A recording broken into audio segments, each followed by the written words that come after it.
자, 그럼 시작해 보겠습니다. 일단은 이평선에 대해서 우리가 좀 잘 알아야 되겠죠, 그죠? 이평선은 뭐 5일, 10일, 20일 보통 120일 이 정도 많이 놓잖아요, 그죠? 이 정도만 놓고 봐도 뭐 정배열일 때 이제 정배열이라는 건 뭐예요? 정배열이라는 거는 예? 정배열이라는 거는 5일선, 10일선, 21선, 뭐 121선 뭐 이런 것들이 나란히 돼 있는 거죠, 그죠? 그래서 음, 이렇게 나란히 정배열 있을 때 이제 우리가 주식을 주로 하라고 하잖아요, 그죠? 근데 보통 이제 241선하고 481선을 제가 두는 이유는 큰 추세를 보려고 하는 거예요. 큰 추세를. 큰 추세를. 그 보면은 여기 볼 써 있죠. 그냥. 강력한 저항선. 제가 전에도 한번 그 만났을 때도 하지만 요게 좀 제일 이렇게 뭐 우리나라 사람들은 뭐 생각을 하지만 482년 이상 갖고 있는 뭐 그런 것들은 조금 없을 수 있으면 일단 이 주가가 항상 말하지만 241선 위로 올라가서 이 거래가 터지면서 이런 이 매물들을 좀 여기 있던 사람들을 좀 흡수를 해줘야 이제 얘네들이 주가를 상승의 시세를 낼 수 있다라고 생각을 합니다. 그래서 보통 저는 뭐 이런 21선, 5일선과 21선은 약간 꼬여 있더라도 60일선과 120선, 그다음에 240선 이렇게 우상향을 하고 있으면 이걸 저는 정배열로 보고 있어요. 저는 개인적으로. 그래서 일단은 제일 중요한 건 뭐냐? 241선과 241, 그 다음에 120일, 60일 이렇게 돼 있고, 뭐 5일선, 21선 이렇게 꼬여 있는 거는 크게 뭐 문제되지 않는다. 저는 그렇게 정배열의 기본을 이렇게 생각하고 있습니다. 정배열의 뜻은 뭐 이렇게 있으니까 뭐 나중에 한번 보시고요. 뭐 이런 것들은 뭐 다들 아는 내용이기 때문에 뭐 일단 읽어보시고. 자, 역배열은 또 이제 그러면 이제 반대로 역순이겠죠, 그죠? 역순으로 나와 있어서 이거 근데 왜 역배열이냐? 여기 갔다면 매물 맞고 떨어지고, 이거 돌파할 때도 매물 맞고 떨어지고, 이게 자꾸 매물 맞고 떨어지는 거예요. 이평선에 이 가격대에 있는 사람들이, 그죠? 그렇기 때문에 역배열에서는 주식을 하지 말라는 얘기가 올라가면 떨어지고 올라가면 떨어지고 올라가면 떨어지고 이런 현상들이 계속 일어나기 때문에 역배열일 때는 가급적 주식을 건들지 마라라고 하는 얘기죠. 이건 다 아시는 얘기니까 일단 스킵. 그래서 역배열에 대한 내용은 이렇게 봐 있고, 근데 저기 보면 여기 이 제가 241선 이걸 뚫고 올라갈 때 인생 역전의 기회가 됩니다라고 하잖아요. 그래서 제가 이거를 계속 강조하는 게 주식은 항상 241선 위에 있는 애들을 해라. 깔끔하게 241선이 있고 481선이 밑에까지 깔린다. 자, 근데 60, 120일, 60일, 20일, 뭐 5일 평균선이 있는데 이렇게 뭉쳐져 있다. 근데 60일, 120일, 240, 400 여기 이렇게 찌그적찌그적 거리고 있다. 예? 그럼 이때도 기회가 될 수 있는 거예요. 예. 요 이평선은 우리가 중요하게 보는 거는 저는 241선 위에서 주가가 노는지 자, 일단 이걸 체크를 해라.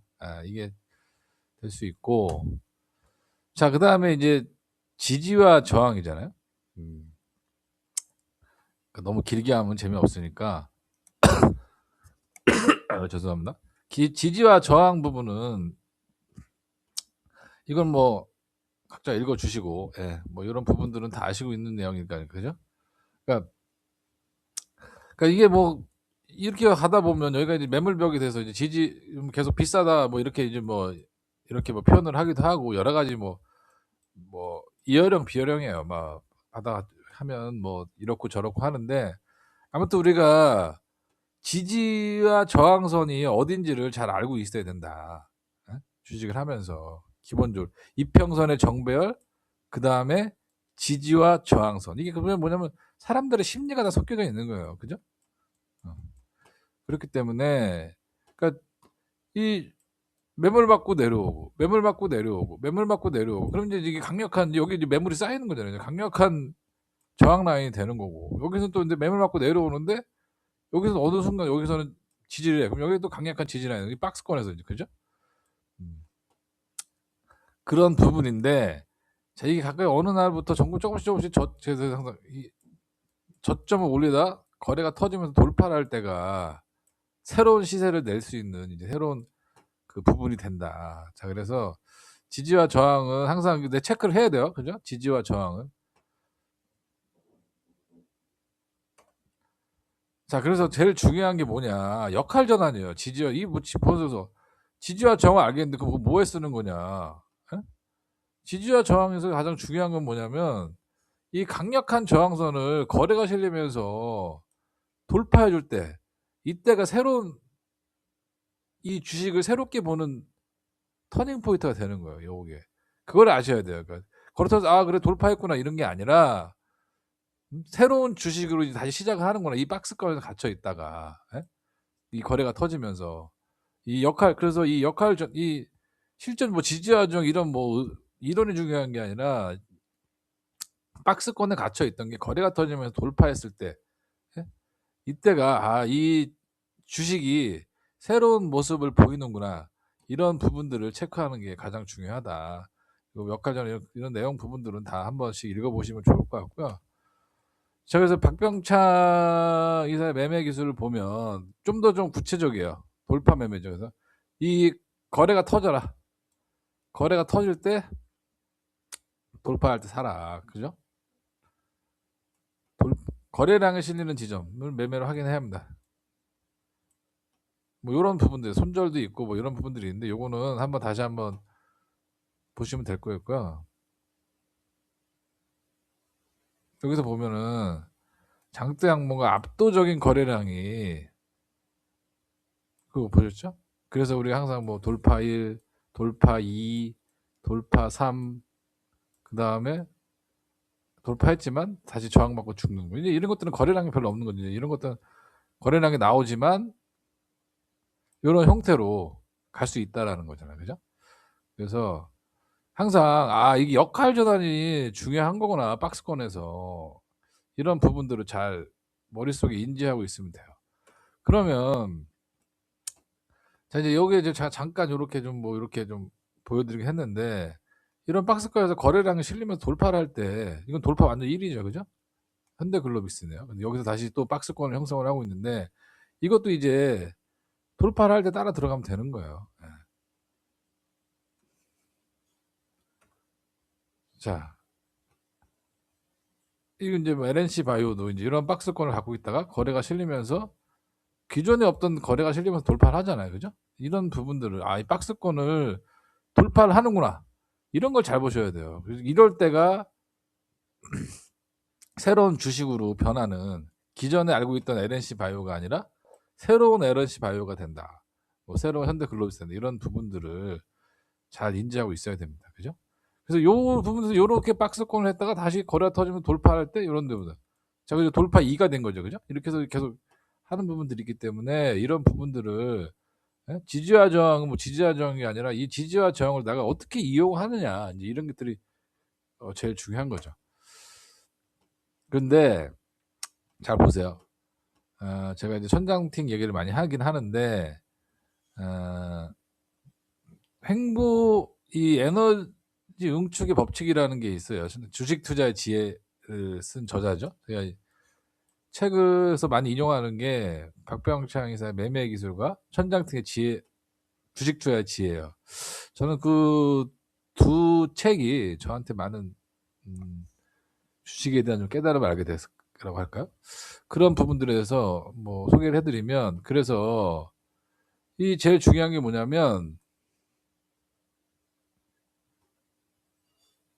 주가가 좁은 폭에서 길게 움직이는 것은 매수와 매도의 균형을 이루는 에너지를 모으는 과정이라고 이렇게 생각을 한다고 이 사람은 얘기를 해요. 그러니까 역배열에서 다시 이 정배열로 이렇게 조금씩 이제 뭐 움직이잖아요. 근데 저는 여기도 하나 더 저점을 이렇게 올리면서 이렇게 가는 것들을 좀 더 하는 것을 보고, 그다음에 2번 이평선 수렴, 그게 이제 결국 이평선 수렴이잖아요. 그죠? 그러니까 이평선 수렴이라는 건 뭐야? 장단기 투자들이 매수 가격이 일치되는 구간으로 매물 압박이 최소화되는 지점입니다. 다 비슷하니까 가격대가. 그래서 임계점 돌파. 임계점 돌파라는 건 뭐냐면 올해 행보 끝에 올라가서 웅축될 때 나중에 폭발로 주가는 각도를 세우고 상승합니다. 횡보 기간이 이게 제일 중요한 거예요. 횡보 기간이 길었던 만큼 그 바닥은 견고한 지지선이 됩니다. 이게 제일 중요한 거예요. 이게 무슨 말이냐? 예를 들면 요렇게 따지면 요렇게 되는 거고, 횡보 기간이 길을수록 이 각도가 높아진다라는 건데, 그러니까 여기 보면은 이제 요 부분들 좀 읽어주시고, 장기 이평선의 이제 수렴의 의미를 이제 읽어주시면 되고, 하나는 모인다는 거예요. 횡보 구간에서는. 그죠? 투자 인내, 횡보가 길수록 인내심이 필요하지만 그 끝에 오는 보상은 기다림에 비례한다. 천장팅은 주가에는 횡보할 때 지루하기보다 이평선들이 얼마나 예쁘게 모이는지를 관찰하라고 조언한다. 이평선들의 모임을 잘 관찰하라는 거예요. 자, 그럼 이제 횡보 기간, 이런 것도 제가 이제 횡보 기간을 보는데, 현대차도 횡보 기간이 길었잖아요. 그죠? 1년, 2년, 뭐, 길었던 부분만큼 그만큼 수익이 나온다. 예. 자, 여기도 그렇고. 자, 이게 보면은 역배열에서 이제 사부작 이제 주가들이 움직이면서 뭐겠어요, 지금. 이 이평선이 이렇게 모이고 있잖아요. 그죠? 수렴하는 구간이란 말이에요. 여기서 이제 터져서 됐다. 한미약품도. 근데 한미약품도 거의 6년이라는 횡보 기간을 가지고 있었고. 자, 이거는 좀 제가 극단적으로 보여주는 건데, OCI 홀딩스는 이제 지금 이제 실리면 돌파를 했어요. 이게 10년짜리 박스거든요. 네? 모여가지고 이제 하는 부분들입니다. 그래서 OCI 홀딩스도 요거 한번 잘 보고 계셔보세요. 예. 그러면 아무래도 OCI 홀딩스에 대해서 제가 좀 공부를 다시 한번 좀 해보고 한번 올려드릴 수 있는 기회가 있으면 다시 한번 올려드리는데, 아무튼 이 행보 기간이 길었는데 이제 다시 이제 뭔가 이제 빼꼼히 꼬리를 내놨어요. 그죠? 이제 머리를 돌파를 했는데 이 부분도 좀 우리가 지켜볼 그런 것들이 있다. 자, 그래서 다시 한번 말씀드리지만 이평선을 잘 우리가 제일 중요한 건 뭐냐? 제일 중요한 건 240일 위에 있는 놈들을 해라. 예. 그게 제일 중요한 거고, 지금 다 위에 있겠죠, 이제 상승장이니까. 그 다음에 박스를 돌파할 때 그게 행보가 어느 정도였는지를 비례하면서 이 박스라는데 엄청난 박스였다. 그럼 이제 그런 것들은 참 우리가 좀 더 나에게 좀 더 큰 수익을 길게 줄 수 있다는 걸 상기하면서 잘 대응해 보시기 바랍니다. 그래서 정배열, 역배열이라든지 지지와 저항은 뭐냐? 예? 이 박스권을 그려놓고 지지와 저항을 하는 게 가장 좋습니다. 그래서 지지와 저항, 그다음에 박스권을 돌파, 그 거래가 실려면 돌파하는 게 베스트다. 그다음에 뭐요? 그 행보 기간이, 박스권 행보 기간이 얼마나 길었냐. 예. 이런 것들은 향후에 나에게 더 큰 수익이 될 수 있다. 이런 부분들이니까 제가 오늘 처음 이제 교육 자료를 만들어 봤는데 좀 더 좀 제가 보고 좀 더 다시 좀 만들든지 아니면 그냥 공유하든지 하겠습니다. 예. 들어주셔서 감사합니다.